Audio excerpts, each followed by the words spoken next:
Honorable members, it's now the turn of the Majority Leader, Honorable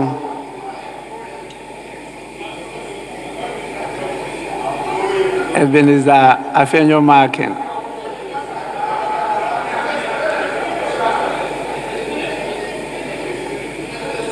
You are still my son. It doesn't matter. Mr. Speaker, now is Alexander Ebenezer. Sorry, Alexander.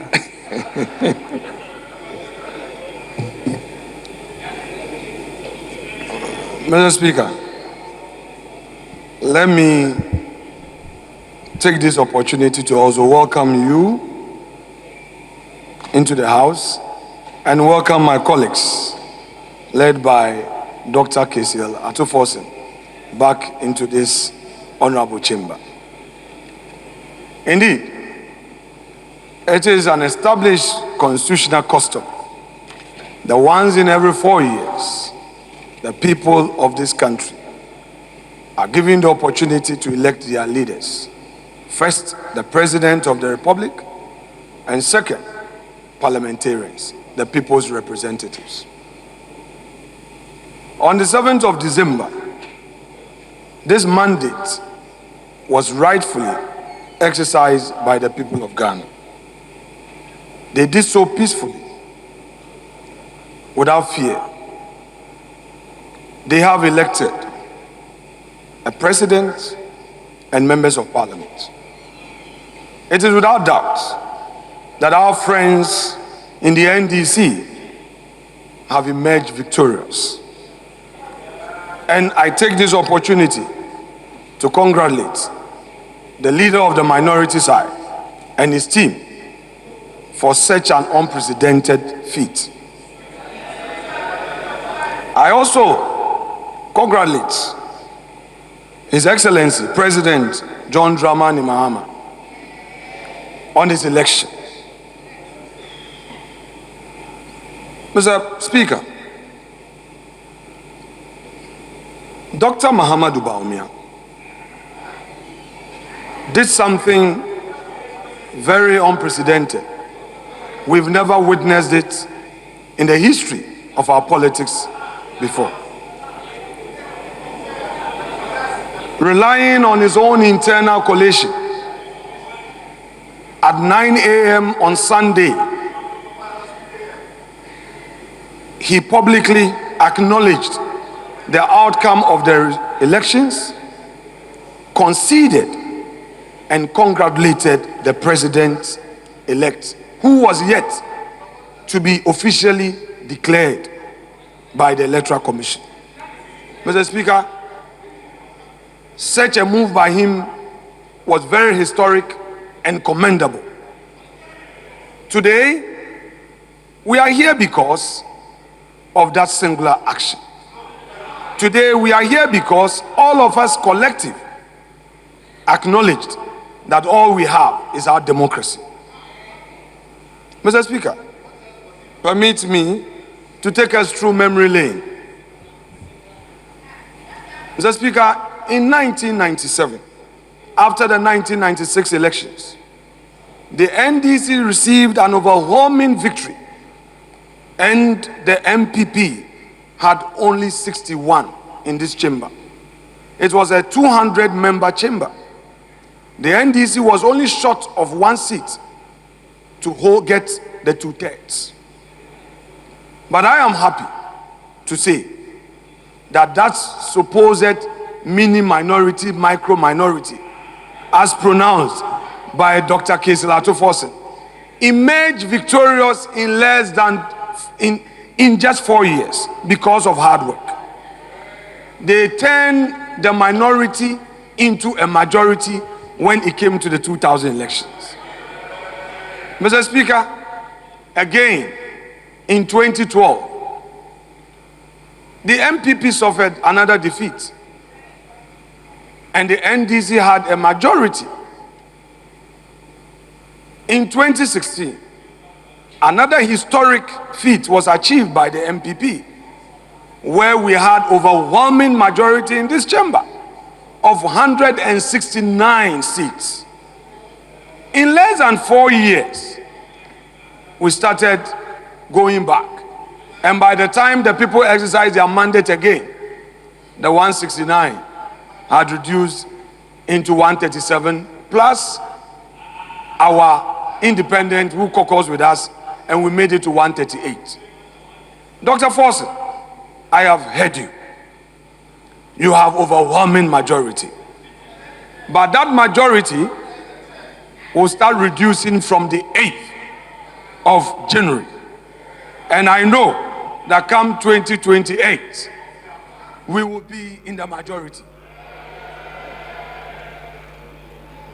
Mr. Speaker, already we are experiencing some encircling gloom. This darkness we are seeing, and looking at your posture, we know that you have promised a lead government. You say less than 40 minutes. And you, the MPs, yes. Mr. Speaker, I know they can't take it. Now that we are coming into minority, be prepared. Be prepared. You see you can't take it. You see you can't take it. Mr. Speaker, even if your flag bearer, who is now president-elect, said 60, we are going to see how many of you will make it. We are going to see. You said 60 ministers and deputy ministers, all inclusive 60. Mr. Speaker, we are going to see how you are going to protect the public purse. We hear from Honorable Setekpe that you cannot implement the free SHS. We await the outcome of your policies.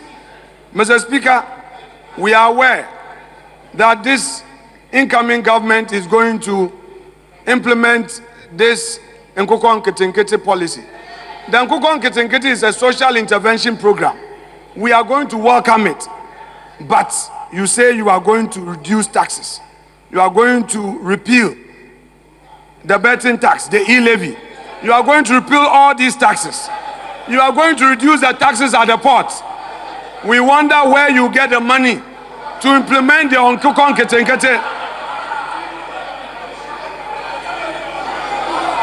Wo. We are waiting. Mr. Speaker, these are on a lighter note. But Mr. Speaker, clearly, this is a time for us to reflect, particularly those of us getting into opposition. Indeed, no party can run a perfect government in this country. When you get into government, whilst you are happy to implement your policies, you are likely to make some mistakes. We concede that some mistakes were made. We concede that we couldn't have done everything perfect. The people have spoken, we've accepted it. But Mr. Speaker, the coming days and years will reveal the true colors of this umbrella. And the elephant will be watching keenly in this chamber. Mr. Speaker, this House looks forward to a leadership that will keep us going and keep the lights on in this chamber. Mr. Speaker, let me commend you for the 4 years of your leadership in this House. Mr. Speaker, we may have our disagreements, but it is obvious that members' welfare have been key to your leadership. Nobody can take it away from you. Mr. Speaker, the institutional empowerment you've given to Parliament is equal to none. It's largely because, Mr. Speaker, we had you as a speaker coming from within. Mr. Speaker, I don't know whether you are being retained or a new person is going to be appointed, but I pray that if they decide, Mr. Speaker, if they sack you, Mr. Speaker, of all that you've done for them, they are going to sack you. Of all that Mr. Speaker has done for you, you are going to sack Mr. Speaker. We will see.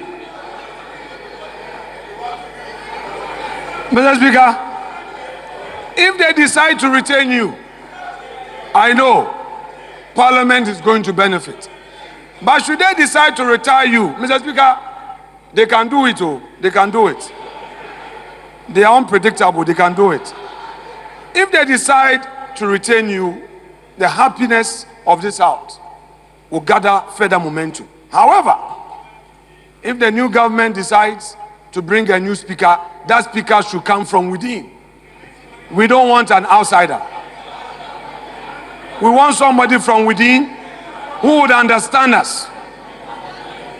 But Mr. Speaker, having said that, we have some major government business outstanding that I would want to encourage colleagues that within the few days and weeks left, we should do everything possible to deal with these government business so that we can say that it is indeed finished. Mr. Speaker, there are also some important welfare matters that I would want to pledge to my colleagues, that together with my colleague Dr. Casey Latofosen, who by virtue of his position in the transitional arrangement so far, I know he would understand the need to cooperate to ensure the happiness of members. I cannot foresee members being happy to do the rest of government business when we've not dealt with the issues of welfare. Mr. Speaker, these matters must be attended to. Members have projects outstanding in their constituencies. We need to together work and ensure that statutory funds that are outstanding are released so that members can continue their projects, hand them over, especially those who are leaving us. Mr. Speaker, to colleagues who could not make it, there's a better day tomorrow. Do not give up. The Frenchman will say, c'est la vie. This is life. There are good days and bad days. If you lost, get back to the people, understand them, do some research, and I'm quite sure that upon that and reflection, you'll be better prepared for a better day tomorrow. There are some amongst us who lost elections and came back. Go to them, consult them, and engage them. And if you are desirous of remaining in public life, I'm sure you'll make it the next time around. For those of us who have won, let us be mindful of the needs of our people. We should really evaluate, assess, and critically analyze our votes. Those that were coming down, we should know what the people are telling us so that we'll be better prepared for the next election in terms of the decisions that we will take. Mr. Speaker, with this, I would want to again welcome colleagues and thank also the parliamentary service staff. They've been our silent enablers, encouraging us, supporting us. You know, Mr. Speaker, they make us function and function effectively. To them, I say thank you. We appreciate your work in silence. God will richly bless you for all you do in silence for the benefit of the people's representatives. Mr. Speaker, without more, let me thank you for this opportunity, and I say may God bless this house. Thank you.